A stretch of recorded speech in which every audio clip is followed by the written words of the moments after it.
Amigos, muy buenas noches. Esta noche me acompaña el congresista Juan Cheput. Con él conversaré sobre la situación política del país y lo que ocurre en el Congreso, obviamente con más de un tema por resolver. Eso será después de este informe de Ronnie Mella. La última encuesta sitúa la aprobación del Congreso en 14%. Sin embargo, el Legislativo tiene una serie de temas pendientes por resolver. Empecemos por la Comisión de Ética. Tras la renuncia del presidente de este grupo de trabajo, el congresista de Fuerza Popular Juan Carlos González, aún no se ha designado su reemplazo. Tampoco ha vuelto a sesionar. Diversos grupos parlamentarios solicitan la reestructuración de esta comisión, que no castigó a la congresista Yesenia Ponce de Fuerza Popular por haber mentido en su hoja de vida al consignar estudios que no tiene. En mi bancada hemos decidido de no asistir mientras no haya reestructuración de la Comisión de Ética. El congresista de Fuerza Popular Moisés Mamani, de otro lado, continúa generando reacciones en relación a los denominados Kenji Videos. Esta semana la fiscal Beatriz Cabello recogió del despacho del parlamentario el reloj con el que grabó a los congresistas Kenji Fujimori, Guillermo Bocángel y Bienvenido Ramírez, al exministro Bruno Yufra, al abogado de Pedro Pablo Kuczynski, Alberto Boreodría, realizando la denunciada compra de votos para evitar la vacancia del exmandatario. Con esta diligencia el Ministerio Público verificará si el material audiovisual fue editado.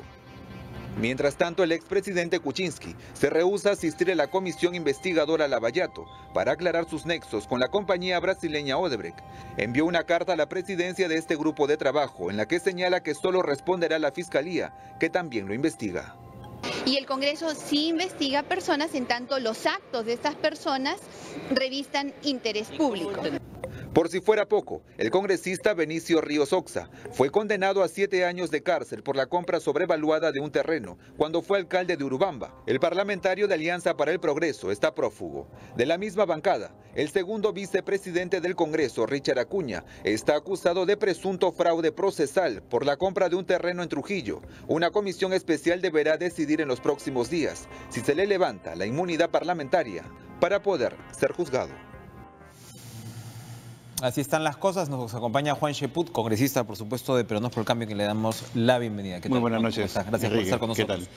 Bueno, el presidente, en cualquier momento probablemente tengamos un enlace, porque el presidente del Consejo de Ministros, César Villanueva, está culminando su reunión con Fuerza Popular, que era la última bancada, ¿no? ¿Tienen algún tipo de significación, de relevancia estas reuniones del Premier con la bancada, o ese voto de confianza ya está asegurado, va a pasar por un tubo? Bueno, yo creo que lo importante es que puede contribuir a hacer una agenda, ¿no? Yo creo que hay una cuestión uniforme en todas las bancadas, que es la necesidad de hacer una agenda legislativa que, dicho sea de paso, ya se había empezado durante la gestión de Pedro Pablo Kuczynski, que ahora se podría consolidar, pues ya no tenemos ese elemento perturbador que era la intransigencia de Fuerza Popular, que como sabemos ahora están como gatitos. Es un cambio bastante Es un cambio notorio, radical, ¿no? que es positivo, pero que no deja a mí de llamarme la atención, pues era impresionante la forma como, ante la posibilidad de poder construir algo en común, era imposible por la actitud de algunos parlamentarios, y ahora vemos, por el bien del país, espero que así permanezca, que tienen una actitud completamente distinta. Vamos a detenernos un minuto ahí. ¿Qué significó en retrospectiva esa actitud de Fuerza Popular? Keiko Fujimori ha visto reducir su intención de voto en la mitad. Claro, Es decir, o sea, ella tenía un rango histórico de más del 30% desde hace muchos años, ahora está en 15%. Claro. Su hermano también se ha desplomado. Pero, es decir, el costo que ha tenido para ella es indudable. Así es, y un costo que no se va a olvidar en los próximos 36 meses, como de manera excesivamente optimista piensan algunos de ellos, que de acá al 2021 esto va a pasar desapercibido, de ninguna manera. Fuerza Popular tuvo la oportunidad de convertirse en un elemento clave en un proceso de reformas de tal manera que se pueda llegar al bicentenario en mejores condiciones. Tenían el control, lo tienen aún. Y aún Bueno, más, pero lo tenían podrían haber dicho, bueno, señores del Ejecutivo, podemos tener diferencias políticas, pero en materia de seguridad vamos a ir juntos, en materia de reactivación económica también, promoción de la infraestructura, qué sé yo, pero ir adelante en relación a temas comunes que a todos nos convenía. Pero no, optaron desde un principio por una actitud beligerante, no contra el gobierno, sino contra Pedro Pablo Kuczynski. Yo me reafirmo en que hay mucho por entender de este último proceso, por averiguar, por indagar. Podría haber habido un complot para sacar a Pedro Pablo Kuczynski. Hay ahí una actitud de Fuerza Popular en relación a los audios y los videos que no ha sido aclarada. No olvidemos. ¿Por qué no conocemos el contenido de la conversación que tuvo Mamani con Kuczynski? Se supone que por eso cayó, ¿no? Y aún más. el mismo Bruno Yufra pedía que se escucharan los audios de la reunión que hubo en la casa de Pedro Pablo Kuczynski con Mamani, etcétera, etcétera, para que se demostrara que no había nada. Pero el componente de especulación fue tan alto que lamentablemente generó una presión sobre el presidente que para evitarle mayor cantidad de ruido político al país optó por la renuncia. Pero independientemente de la actitud del presidente Kuczynski, todos los ciudadanos tenemos derecho a saber en qué consistían los audios, por qué se manipularon, por qué no se ha entregado el elemento se dañó, correcto.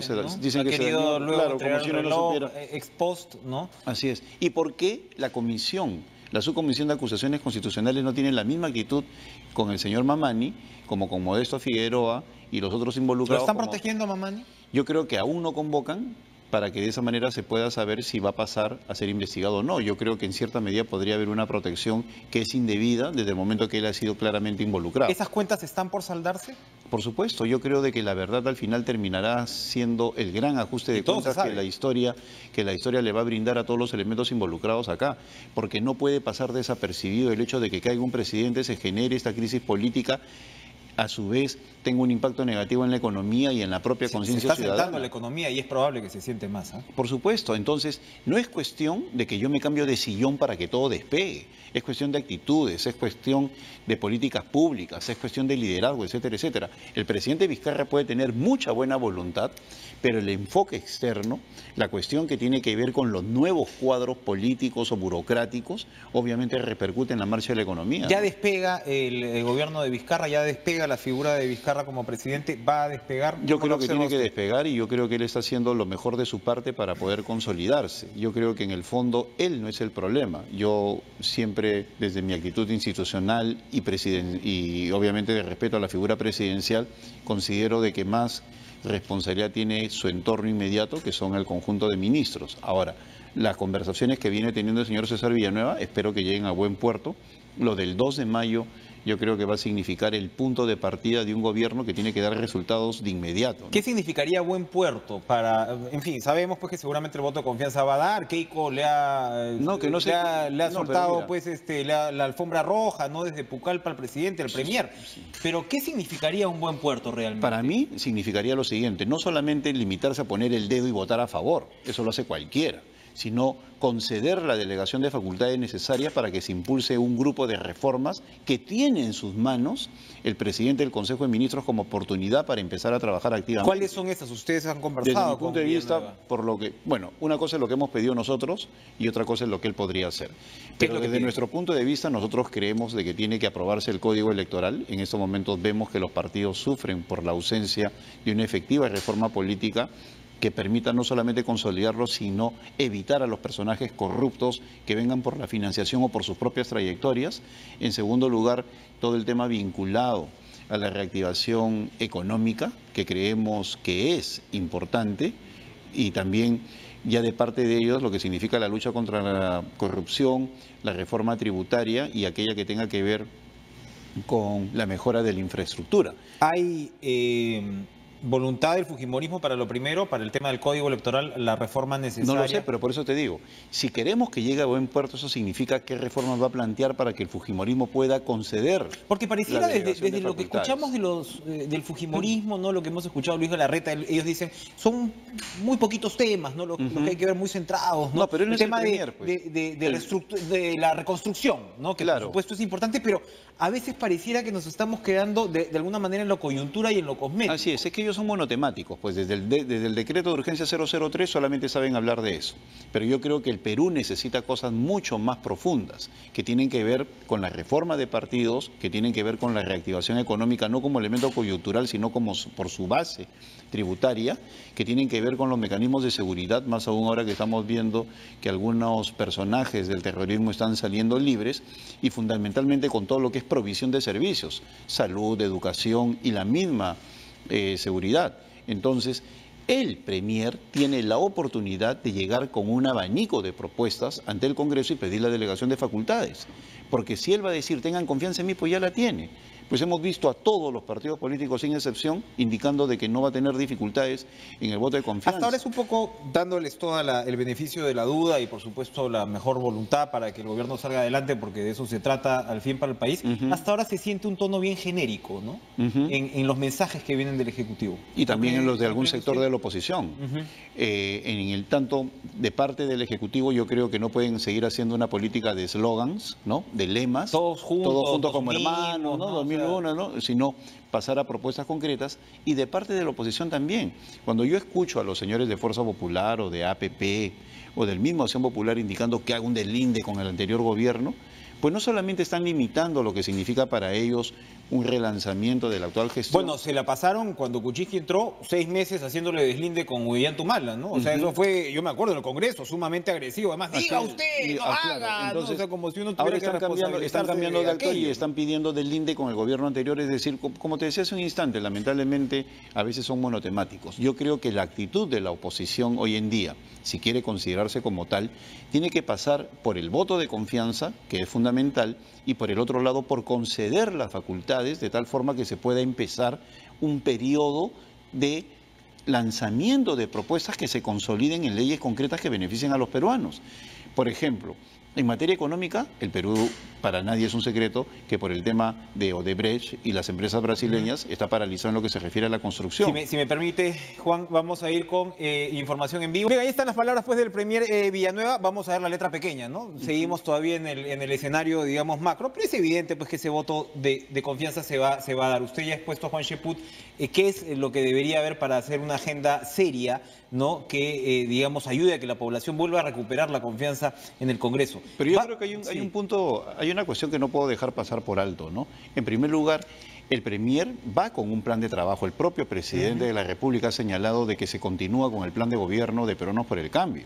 Y por lo tanto lo que él tiene que hacer es plantear qué es lo que opinan las fuerzas políticas en relación al plan que uno tiene, porque uno es el que está gobernando. Yo acabo de escuchar a Daniel Salaverry señalar, hemos dicho A, B, C, D, E, como si ellos fueran el partido oficialista. Y eso es lo que se tiene que hacer. Pensar en el Perú significa que Fuerza Popular abandone sus ímpetus obstruccionistas y diga, ok, voy a colaborar con su plan de gobierno.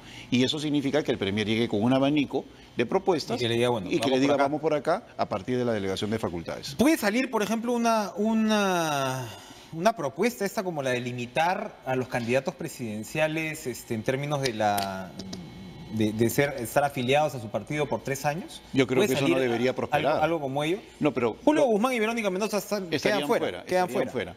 Pero desde el momento en que cuando era parlamentario el señor César Villanueva avaló, por ejemplo, el pasar sin trámite de segunda discusión parlamentaria y sin consenso en la Junta de Portavoces, más allá de la firma de un par de personas, cosas como el cambio del reglamento o la propia ley de la Contraloría, me preocuparía de que se siga en ese camino, ¿no? Yo creo que ahora, como Ejecutivo, debe decir no a ese tipo de circunstancias o de propuestas, y más bien él plantear una reforma integral, como es la del Código Electoral que nosotros estamos planteando, que es un trabajo que había hecho... Recuperar la iniciativa. Así es, Patricia Donaire, y sobre todo decir, estos son los elementos que yo traigo acá al Parlamento para que ustedes me ayuden a gobernar. No decir, por favor, dime qué tengo que hacer. Porque eso significaría empezar de nuevo y significaría pérdida de tiempo. Para terminar, Juan Cheput, ¿cuál debería ser, según usted, la actitud que tome el Ejecutivo frente al caso Morote? Bueno, en el caso Morote yo creo de que en primer lugar respetar lo planteado por el Poder Judicial y en paralelo activar 3 cosas. En primer lugar, el sistema de inteligencia, para que de esa manera se haga un seguimiento no solamente a Morote, sino a todos aquellos que han salido como consecuencia de fallos judiciales. En segundo lugar, motivar a los procuradores para que cambien la legislación para que hacia el futuro no suceda. Y en tercer lugar, a partir de una coordinación entre todos los elementos que forman el sistema de justicia, Ministerio Público, Poder Judicial y el propio Ministerio de Justicia, utilizar a las procuradurías para que se activen los hechos posteriores al año 91, que no están considerados en el fallo que llevó a la cárcel a Morote, para que de esa manera se le pueda aplicar la pena que merece. Del 91, de octubre del 91 hacia adelante, los hechos terroristas del 92 no están considerados, y eso ya se planteó en octubre del 2006. Y desde ahí el Estado peruano se ha quedado dormido. Pero en todo caso, ya que existe una motivación, en lugar de estar tuiteando, pues que se junte el Consejo Judicial y que involucren a todos los estamentos para plantear una estrategia coherente.